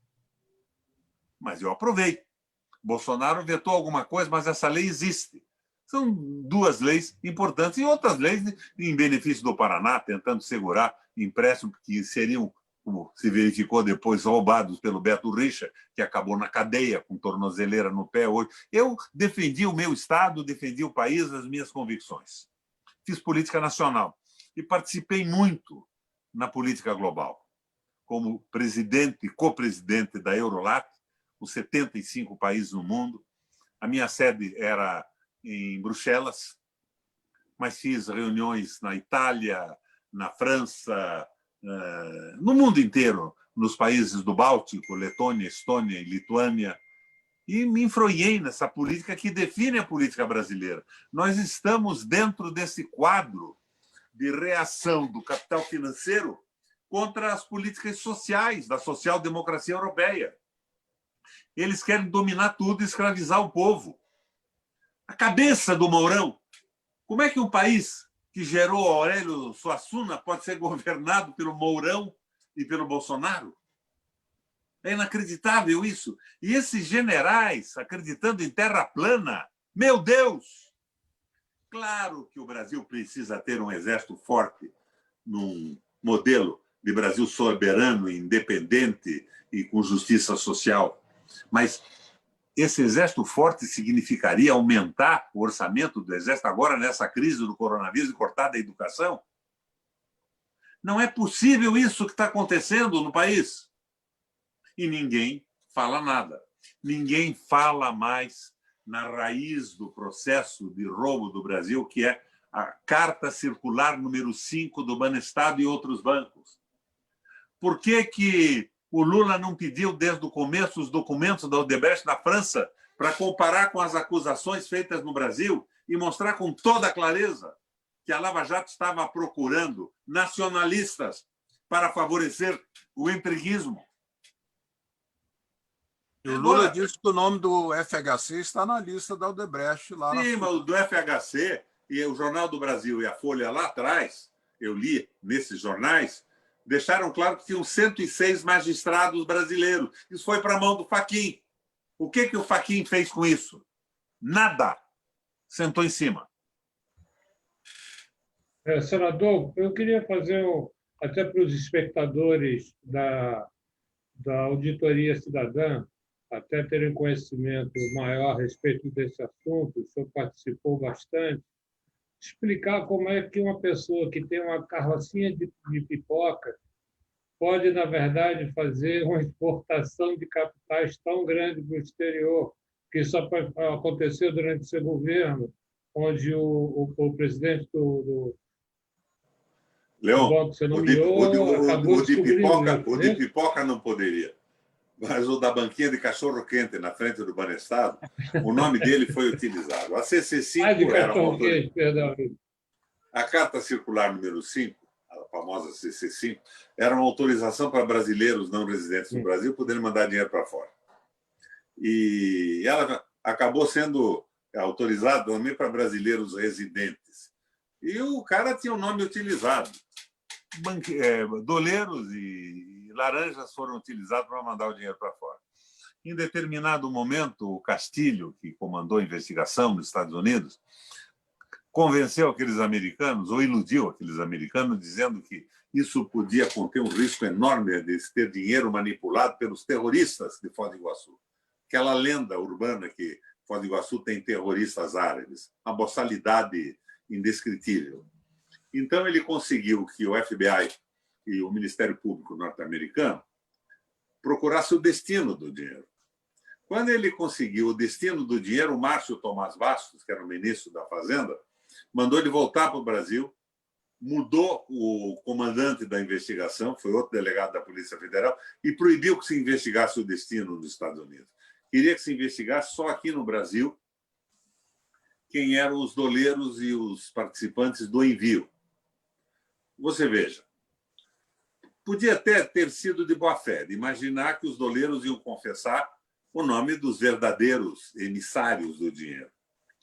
Mas quando a CPI que foi criada, mista no Senado, foi a Nova York, tem até um deputado federal da época, doutor Hélio, que está vivo hoje, dizendo que eles receberam o nome das pessoas. Daí você podia ver quem eram os beneficiários das privatizações do Fernando Henrique, dos sobrepreços, das comissões, da patifaria toda. Mas a CPI comandada por o Beto é que sabe o nome dele, eu esqueço sempre, Beto. José Mentor. Não, o Mentor foi o relator. Antero Paz de Barros. Antero Paz de Barros, que tinha como vice-presidente o Nhonhô, o Botafogo, ou mais claramente o Rodrigo Maia, não anexou as informações para o escrutínio dos senhores senadores e deputados federais. E fecharam a CPI sem ter conclusão. E o Sérgio Moro não anexou o nome dessa gente toda no processo que ele mandou para o Supremo Tribunal, que arquivou o processo por falta de prova material. Mas foi o acordão para livrar o Fernando Henrique, para não questionar mais a venda da Vale do Rio. Foi o acordão. Então, agora vamos ajudar um pouco os trabalhadores. E ajudaram de uma forma sensível. Comeram 3 vezes por dia, aumentou o salário mínimo. E eu estava lá apoiando essas medidas conciliatórias, essas medidas compensatórias. Mas não se incomodaram com a industrialização do Brasil. Entregaram o Banco Central para os bancos. E puseram o Meirelles, ex-presidente do Banco de Boston, na Fazenda. Qual é a diferença do Meirelles e do Guedes? Velocidade, nada mais. Então, minha gente, nós temos que ver os acertos do governo do PT, e eu estive ao lado deles. Agora, eu fui oposição à política econômica do Lula e da Dilma, porque nunca suportei Joaquim Levy e o Meirelles. Por que eu não posso fazer a crítica agora? Agora, quando eu vi que a Ponte para o Futuro, que tinha sido escrita por um ex-secretário do Tesouro do Lula, Marcos Lisboa, era o instrumento do Temer e desse pessoal todo para derrubar a Dilma, eu fiquei claramente ao lado dela. E a Dilma havia concordado em mudar a política econômica se ela não fosse derrubada. Então, minha gente, nós não temos que entrar nessa conversa mole de frente ampla de novo. Mandam o Gugu, o general Heleno, para casa e continuam fazendo a mesma coisa que fizeram até agora e vão dizer depois, não, essa liquidação da CLT já foi feita, nós temos que progredir agora sim. Mas daí inventam uma Bolsa Família, uma Bolsa do Suplicy, uma renda mínima, e o Brasil se fode de verde e amarelo? Não, minha gente. Nós temos que aprofundar isso, entender os erros e não cometê-los. E tem mais ainda. Isso não é crítica ao PT. O PT tem uma base que tem uma identidade grande, forte, com os interesses populares. Mas a cúpula está errando a cada dia. Estão fazendo de novo aliança com os caras do Bolsonaro, aí em Belfort Roxo, não sei aonde, e dizendo que isso é necessário porque o PT foi destruído. Então, querem subir como? Subir pela direita? Novamente? Não, erros de comando.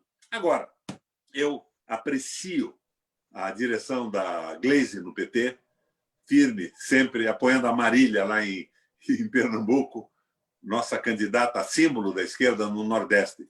Neta do velho Arraiz, nacionalista, inteligente, progressista. Nós temos que salvar essa base e dar uma meia-trave nessa cúpula apodrecida, conquistada pelo liberalismo, esse pessoal do judiciário que fez curso em Harvard, cooptado em Harvard, no Ministério Público, no judiciário e tudo mais. Para isso serve o que nós estamos fazendo aqui agora. Ô, senador... O Requião é louco, sou, pelo Brasil. Ei, Requião, olha só, das audiências públicas você não falou nada. Então, eu queria chamar a atenção para a audiência pública sobre a Lei Geral das Telecomunicações. Pois é. Nós fomos liquidados com a Lei Geral das Telecomunicações. O grupo do Gereissati com a Oi, o Brasil dando de presente uma isenção de pagamento de dívidas. Estamos na mão dessa gente toda. Agora, os nossos candidatos, ao invés de se colocarem claramente e explicarem claro o que aconteceu, eles querem fazer um processo de estabelecimento da paz para poderem usar a Globo. Ora, não é por aí. Rigorosamente não é por aí. E diz, não, é impossível fazer um governo que não seja de coalizão. Eu fui governador 3 vezes, não fiz coalizão nenhuma e governei o Paraná. Eu não dei uma emenda privada para um deputado, mas projetos de realização setoriais, projetos de governo, que eram votados na Assembleia. E os parlamentares, todo no dia seguinte, podiam ir para o interior e dizer, olha, esse projeto aqui de 300 escolas novas nesta região foi aprovado com o nosso voto e nós estamos aqui para dizer para vocês que nós apoiamos isso e somos copartícipes desse projeto. Agora, não. Essa conversa que não dá, que tinha que fazer isso, não tinha. É porque estávamos infiltrados pelos liberais, pelos tokenistas, pelas pessoas que estão vinculadas aos rentistas, aos donos do capital financeiro. Isso tem que mudar. Então, eu fico aqui clamando, rezando, esperando que consigamos construir um projeto à moda do Guerreiro Ramos, nacional provisório, transitório, para que o Brasil volte ao processo democrático. E estou horrorizado com essa briga de bugio entre candidatos à presidência da República. Até porque existe aí a possibilidade de que o próprio Bolsonaro faça uma renda básica superior em valores à própria Bolsa Família. Não, já fez, né? Os R$600 é superior à renda de 80 milhões de brasileiros que não passa de 470. Então, o Bolsonaro está entrando nesse eleitorado, que era lulista, porque via que o Lula tinha uma identidade com eles, mas irracionalmente em relação a programas de governo e entendimento da economia e da sociedade. O Bolsonaro está entrando no eleitorado lulista com isso. Agora, vai sustentar isso? Hoje o Nhonhô, o Botafogo, diz que não é sustentável. É sustentável, se taxarem o capital.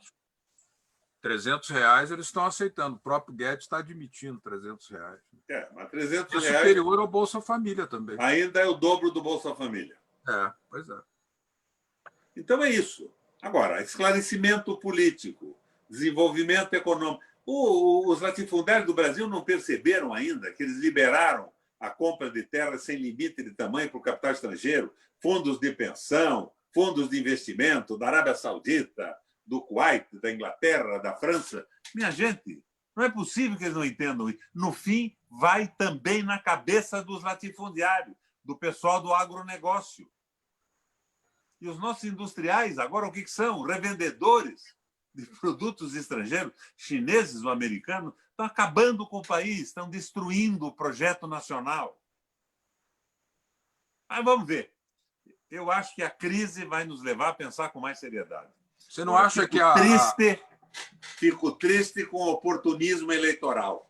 Eu quero ser presidente. Para isso, eu faço uma aliança com a Globo, com o capital financeiro, com o capeta. Não.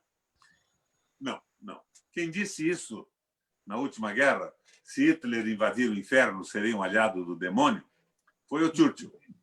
E eu fiz a citação do Churchill de uma rádio aqui no Paraná, e a canalha até hoje diz que eu disse que faria uma aliança com o diabo. Não, a aliança é com o povo brasileiro e com seus interesses.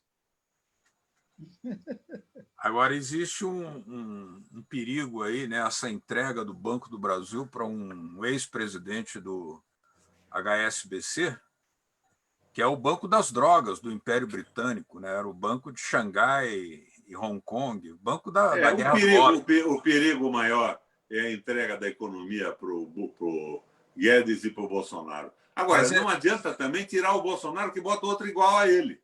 Bota o presidente do Banco do Brasil lá. Sim, mas você não acha que essa tentativa de demolição do Banco do Brasil não é para destruir o agronegócio também? Um novo golpe? Não, destruir não. É para mudar a propriedade do agronegócio. Basta, por exemplo, cobrar todas as dívidas, que o Banco do Brasil não cobra. Mas nem ele vai cobrar. Eles querem, provavelmente, entregar o agronegócio brasileiro para as tradings internacionais dominadas pelo capital financeiro. O foco, Beto, o foco é o capital financeiro que está explorando o mundo e o Brasil. Então, não adianta querer saber quem pagou o cabeleireiro da dona Michele. Isso não é problema meu, nem seu, nem do proletariado e dos trabalhadores brasileiros, da polícia, do Ministério Público, da Delegacia de Polícia. Hoje o governo está dizendo hoje que quer repatriar as reservas internacionais que estão em dólar, né? Não estão em yuan, reservas brasileiras estão em dólar, para pagar a dívida pública aqui no Brasil, ou seja, para entregar para banqueiro. Claro, porque nós não estamos conseguindo gerar imposto mais, nós estamos num processo recessivo, eles querem utilizar as reservas, não para o Brasil retornar ao crescimento econômico e ao desenvolvimento, mas para pagar quem elegeu essa canalha que comanda o Brasil. Elas poderiam ter sido utilizadas lá atrás para renacionalizar as ações da Petrobras que estão na Bolsa de Nova York. E não seria em grande volume.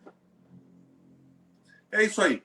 400 bilhões de dólares. Quanto tempo de conversa já? Já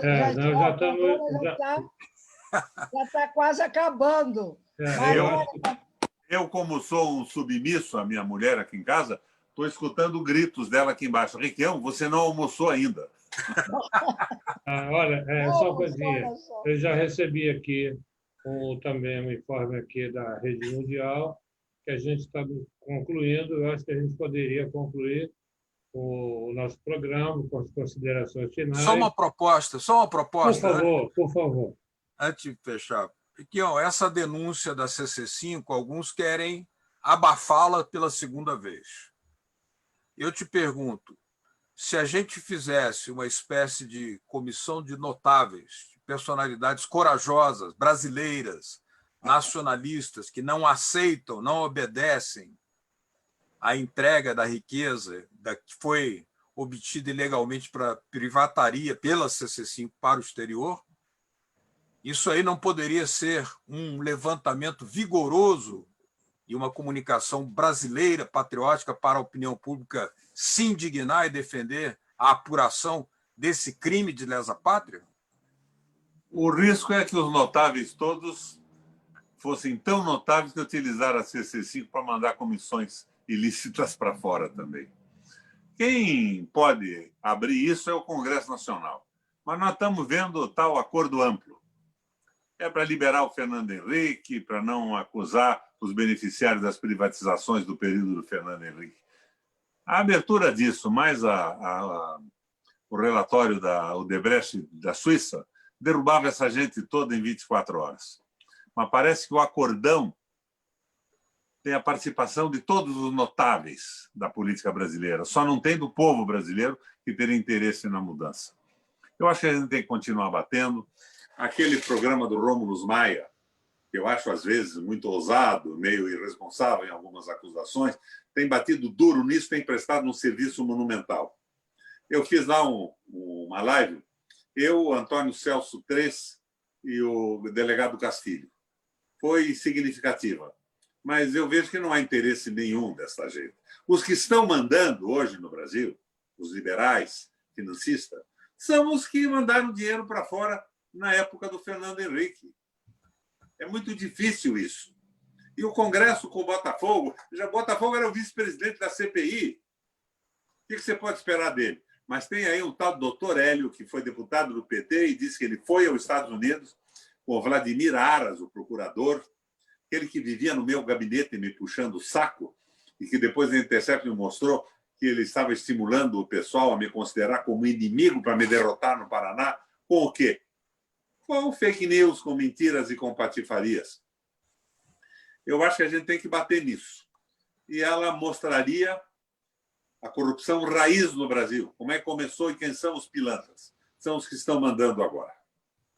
É possível essa lista aparecer claramente Está guardada no porão do Senado Federal, segundo o doutor Hélio. Ele foi buscar e trouxe. E ela nunca foi mostrada aos membros da CPI. Agora... Por esse Antero Paz de Barros, pelo mentor, mas conta uma lenda urbana que um advogado aqui no Paraná, com a lista na mão, tomava dinheiro para a campanha eleitoral dos principais pilantras que tinham mandado o dinheiro mal havido para fora. Daí o silêncio foi estabelecido. Mas aí eu quero uma última pergunta, Leon. Por favor, vai lá. Saber do senador se ele acha possível ainda a gente salvar a Petrobras. Claro, a Petrobras tem que ser brasileira e estatal. Tem que ter um referendo revogatório anulando todas essas patifarias das vendas. É absolutamente impossível um país progredir hoje sem ser o dono do seu petróleo. Se o Lula tivesse dado o petróleo para os Estados Unidos, não tinham derrubado Dilma nem nada. Continuava aquela social-democracia tupiniquim. Porque o objetivo básico dos Estados Unidos hoje é controlar as fontes de energia do mundo. Para isso, investiu 300 bilhões de dólares no Exército e esqueceu da sua segurança interna, social, renda para a população. E hoje só tem o Exército, que é contestado pelo Exército russo. Agora, nós temos que ter, nesse momento, um projeto brasileiro, claramente brasileiro. E não é caçar cabeça, não é nos preocupar com a cabeleireira, com a loja de chocolate daquele Flavinho, que deve ser um obtuso completo, né, da Copenhagen, lá no Rio. Deixa isso para a polícia. Vamos cuidar da economia brasileira, da construção de um projeto nacional que mobilize o povo novamente a acreditar no sucesso democrático, nacional e popular de um projeto dessa natureza. Inclui os militares patrióticos nacionalistas nesse seu projeto nacional? Sem dúvida alguma. Não posso acreditar que o Exército Brasileiro seja representado por esses imbecis que estão apoiando o Bolsonaro, com pijama, sem pijama, mas despidos de inteligência e de patriotismo. Não são patriotas. Querem se constituir numa corporação, aproveitando crises brasileiras para viver melhor. 6.800 militares incorporados na estrutura nacional do Brasil, complementando o seu salário. Não, não é por aí. Eu acho até que a intenção inicial pode ter sido boa, estão fora da corrupção, mas não estão. Você sabe que dentro do próprio Exército, todas as licitações e tudo isso tem o mesmo vício das licitações feitas na estrutura pública. Eles não são de uma geração diferente, eles não nasceram na Lua. Eles são geneticamente iguais aos deputados, aos juízes, aos promotores que estão vendendo o Brasil. Onde é que estão os Geisel, que eram autoritários, fascistoides, mas defendiam o Brasil, tinham um coração brasileiro batendo no peito, reforçando a Petrobras, a Vale do Rio Doce, criando a Escola de Engenharia do Exército? Onde estão homens como esses? Não. Temos uns caras completamente desclassificados, fazendo pose. Mas eles, graças a Deus, espero eu, não representam os 500 mil militares do Exército Nacional no Brasil, das três forças. Helena, ainda tem tempo para poder fazer pergunta. Gente, deixa eu almoçar. Quer fazer outra pergunta? Eu queria falar um pouquinho sobre as terceirizações, que foi também objeto de uma outra audiência pública. Minha nega, todo esse é o processo de demolição do Estado. De demolição do Estado. Agora, eu fui governador 3 vezes. Eu sei que algumas empresas públicas que serviram alguns governos não precisavam ter as estruturas definitivas e permanentes, porque elas criam corporações que ficam sugando o Estado mesmo depois de terem perdido a sua utilidade para o desenvolvimento dos governos e para a população. E o corporativismo, Helena, é a manifestação coletiva do individualismo. É a manifestação coletiva do individualismo. É claro que nós temos que defender as nossas universidades, mas as corporações dentro das universidades têm essa inclinação também. de aumentar salário e não fazer mais nada. Então, eu dizia que a educação é uma coisa tão importante que não pode ficar na mão só dos professores, tem que ficar na mão da sociedade inteira, com a participação dos professores. Eu, quando assumi o governo do Paraná, os reitores... O Paraná é o estado que tem mais universidade pública no Brasil, graças a uma ação do Paulo Pimentel e de governadores anteriores a mim. E eu criei mais alguma coisa. Eles montaram uma associação para me processar, porque eles queriam mandar de forma absoluta no dinheiro, nos cargos em comissão, no compadrio, gente que não fazia nada. E eu joguei duro no começo. Joguei duro. Tinha universidade onde um professor de física ganhava R$5.000, na outra ganhava 30. Nenhum dos dois ensinava nada, não tinha currículo estabelecido nem nada. Eu fiz uma intervenção nisso, criei um plano de cargos e salários, botei uma ordem nisso, equilibrei de uma forma tão eficiente que, no fim, esta associação de reitores me encheu tanto o saco, mas não foi me criticando mais. É providenciando almoços e jantares para me homenagear que eu pus ordem nesse galinheiro. Então, nós temos que mexer nisso também. Nós não podemos partir do princípio que essa autonomia corporativa é maravilhosa. Por isso que acaba o governo tendo apoio em algumas coisas que faz. Por exemplo, quando ele diz que o pequeno empresário no Brasil é achacado pelo fiscal municipal, estadual e federal. É verdade. Eu tive que fazer uma guerra contra isso. Eu baixei o imposto da microempresa no Paraná para 0, da pequena, para 2,5% em média. Mas criei o salário mínimo regional, um bom salário, para fazer com que a economia retornasse ao círculo virtuoso do desenvolvimento, com gente podendo comprar. São coisas simples, mas o corporativismo não é a solução. Lembra dos Correios corporativistas, que estão agora em vias de serem extintos? Eles corporativamente votaram contra a Dilma e participaram do processo de impeachment. Então, não vamos sacralizar corporações. Temos que pensar no Brasil como um todo. Viu como é bom não ser candidato a nada? Eu posso dizer o que eu penso. Agora, se eu fosse senador... candidato, eu estava pensando no voto dele. Não, eles vão ficar chateados. Eu estou interessado no Brasil para os meus filhos e netos e num projeto nacional de verdade. Mas, olha, minha última pergunta, eu prometo. Eu quero que você fale sobre essa concentração de renda que existe no Brasil e que é tão escandalosa. Pois é. Essa concentração de renda que existe no Brasil se associou à concentração de renda internacional do capital financeiro e quer comandar o país. Povo semi-escravizado. Empresas públicas para ele não valem nada. Eles querem uma empresa que eles possam controlar com o capital financeiro, ganhando verdadeiras fortunas. É isso que está comandando o país. Sem sombra de dúvida, é isso que está comandando o país. Você veja o lucro dos bancos. Nesse processo de pandemia, continua sendo monumental, do Bradesco, do Itaú. Eles dizem, o Álvaro Dias, conhece o Álvaro Dias? O Álvaro Dias foi governador do Paraná. Foi companheiro meu no início da carreira, e ele era bom à beça no começo. Ele foi vereador em Londrina e tal. Mas hoje, ele que vota a favor da privatização da água, ele que vota a favor de que a Petrobras possa vender o superávit de óleo sem licitar, e desta forma viabilizando negociatas incríveis, faz uma proposta de estabelecer o juro máximo da cartão de crédito e do cheque especial em 30% no Brasil, durante a pandemia. Fora da pandemia, não, durante a pandemia. Ele sabe que isso não vai passar.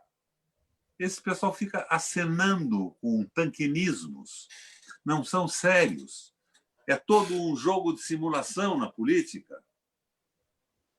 E nós estamos com esse pepino que é a falta absoluta de representação popular no Congresso Nacional. Com exceções, claro que tem exceções. Eu falei com o Beto aí do papel importante que o Duplo Expresso está representando nessa briga aí pela apuração da CC5 e dos documentos da Odebrecht. Mas eu não concordo com essa mesquinharia do Duplo Expresso combater parlamentares que, para mim, são verdadeiros lutadores, como o Adi Damu e outros. é uma briga de bugio, não é por aí. Nós temos que tratar das grandes questões. Se alguém cometeu um erro, o erro fica por conta do sistema judicial. Agora, esta briga pública, que acaba dividindo ainda mais os que devem se unir no projeto nacional, é muito ruim. Não é por aí que nós temos que ir. É isso, Helena. Vamos fazendo o nosso esforço aqui. Agora, o importante é dizer o que pensa. Então, pessoal, você diz que as corporações são um mal na organização social? São. O corporativismo é a manifestação coletiva do individualismo, do egoísmo e da patifaria. Nós temos que conter o corporativismo, não é acabar com a empresa pública. Mas temos que saber que tem algumas empresas que não deviam nem ter sido criadas e outras que não podem ser privatizadas em hipótese alguma. Quando eu estava no Senado, eu briguei para me revelarem o salário dos diretores da Petrobras fora do Brasil e não consegui. O PT inteiro foi contra mim. Depois eu descobri que eram verdadeiras loucuras e absurdos em quantias inimagináveis. É a corporação funcionando. Então, nós temos que acompanhar isso com mais cuidado. O PT, na Petrobras, não foi o envolvido fundamental em corrupção, porque eram funcionários de carreira que nem partido tinham. Eram ladrões raiz, de origem. Então, nós temos que corrigir as coisas, estabelecer a transparência democrática absoluta e ter um projeto de crescimento. Senão, nós vamos entrar numa crise que pode ser capitaneada por grupos de direita e que não conseguirão manter o processo civilizatório de construção do Brasil. Vão cair na sequência. E o Bolsonaro está jogando certo. Ele tem o apoio total da Rede Globo. Eles mentem que são contra o Bolsonaro. Eles são a favor do fim da Previdência, da CLT, da privatização da água, de todas as asneiras que o Guedes está fazendo. Eles são a favor do governo. Quando se pergunta se é a favor do governo, esse pessoal conta a favor do governo. O governo é o Bolsonaro. E o Bolsonaro fazendo barretadas populistas. Ele está imitando o Lula. Ele sai na rua, ele abraça pessoas sem máscara, com máscara. A política do coronavírus, do Bolsonaro, é uma política de eugenia. Eles acham que deixa o Covid avançar livremente, os mais fracos, os mais pobres vão morrer, e eles vão consolidando o liberalismo econômico. Eu fui senador 3 vezes, o Bolsonaro era deputado, Helena. Ninguém prestava atenção para esse homem. Ele não existia. Como é que virou presidente da República? Ele é o animador de picadeiro. E os bancos, a Rede Globo, comandam o Brasil. Agora, de que adianta essa nossa live aqui, que deve ter um número limitado de pessoas assistindo diante do noticiário da Globo à noite? Mas vamos cumprindo o nosso papel. Aliás, hoje, existe tanta live que a dona Veronice, que é uma amiga minha que me manda muito e-mail, ela me disse, Requião, outro dia eu abri a geladeira e tinha uma live passando lá dentro. Todo mundo faz live. Olha, senador, eu gostaria que o senhor desse assim, umas considerações finais para os nossos ouvintes da Auditoria Cidadã, uma mensagem para os nossos espectadores. Foi excelente a sua entrevista, uma das melhores entrevistas que nós tivemos até agora. Obrigado. Todos somos admiradores do senador por tudo que o senhor já construiu e essa capacidade de dizer a verdade, aquilo que acha realmente, mesmo quando está nos seus mandatos, perfeito? Falar exatamente o que acha. Então, queriam, por favor, dessas considerações finais para o nosso público. Vamos lá. Uma mensagem, por favor. Vamos lá. A crise do liberalismo econômico acelerada pelo coronavírus é um acelerador de crise. Vai nos levar a uma situação anterior ao Lula, de assalto de armazéns, de fazenda, de desespero de uma população desorganizada. E nós precisamos ter uma proposta que convença a população brasileira de que existe caminho. Uma proposta factível, uma proposta que seja eficiente, que seja um ato meio aristotélico, que não seja exagerada pela temeridade, mas muito menos pela covardia. E com esta proposta, uma proposta curta, viável, nós precisamos enfrentar essa situação. Nós temos que sair dessa polarização idiota de candidaturas variadas, de grupos políticos que, siderados pela hipótese de dirigir o Brasil, se esquecem do Brasil e se vinculam a uma disputa absolutamente estéril. Nós estamos numa situação muito complicada. E o risco que se vê, vocês já levantaram aí, e eu também com toda clareza. O Bolsonaro está virando um Lula da direita. Ele está pegando as pessoas, esse lumpesinato, os discriminados, os afastados mais pobres, e dando uma mesada de R$600, que é muito maior do que a renda de 80 milhões de brasileiros. Isso pode dar sustentabilidade a ele. Ele faz isso. E os nacionalistas e democratas brigam em torno de candidaturas extremamente vaidosas. Não é por aí. Nós temos que pensar num projeto para o Brasil único e ter uma candidatura única para enfrentar essa guerra toda. Agradeço a vocês, me desculpo pelos palavrões, mas, como eu digo, são os meus momentos Ciro Gomes. É a forma de se expressar da população. Muita gente sensível me manda e-mail aqui. Ai, que falta de elegância. Eu não estou preocupado com elegância, estou preocupado com o Brasil e estou tentando arranjar uma maneira de me comunicar com o grosso da nossa população para a elevação da consciência econômica e política do país. Valeu, obrigado, Helena Reis. Helena é uma rainha, não é, Reis? O Beto, que interagiu comigo aqui, foi o comandante do nosso programa Brasil Nação na TV Educativa do Estado do Paraná, e ao Léo, que eu conheci agora, mas que, pelo cabelo e pela barba branca, deve ser um personagem respeitabilíssimo.